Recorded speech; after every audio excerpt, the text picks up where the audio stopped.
సనాతన ధర్మం అంటే ఏంటి అనేది ఒకసారి దాని గురించి వివరిస్తారా గురుగారు? సనాతనుడు హ్మ్. అన్న మాటకు అర్థం ఏమిటంటే ఆది అంతము లేనివాడు. ఓకే.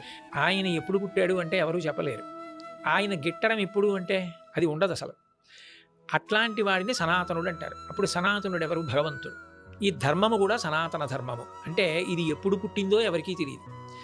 భగవంతుడికి గిట్టడం ఎలా లేదో అట్లా దీనికి గిట్టడం అన్న మాట కూడా ఉండదు. భగవంతుడి మీదకి అనేక అవతారాల్లో అనేక మంది రాక్షసులు దండయాత్రలు చేశారు.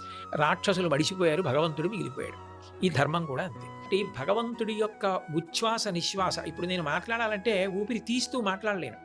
ఊపిరి తీసేసి దాన్ని విడిచిపెడుతున్నప్పుడు వాక్కుగా మార్చాలి. ఈశ్వరుడి ఊపిరే వేదం. కాబట్టి ఇప్పుడు ఈశ్వరుడు ఎంత సనాతనుడో వేదము కూడా అంతే సనాతనం, ఆయనలోంచే వచ్చింది. వేదము ప్రమాణముగా కలిగినటువంటి ఈ ధర్మము సనాతన ధర్మము. సనాతనుడైన పరమాత్మ ఎప్పుడు పుట్టాడో తెలియనట్టే ఇది కూడా ఎప్పుడు పుట్టిందో తెలియదు.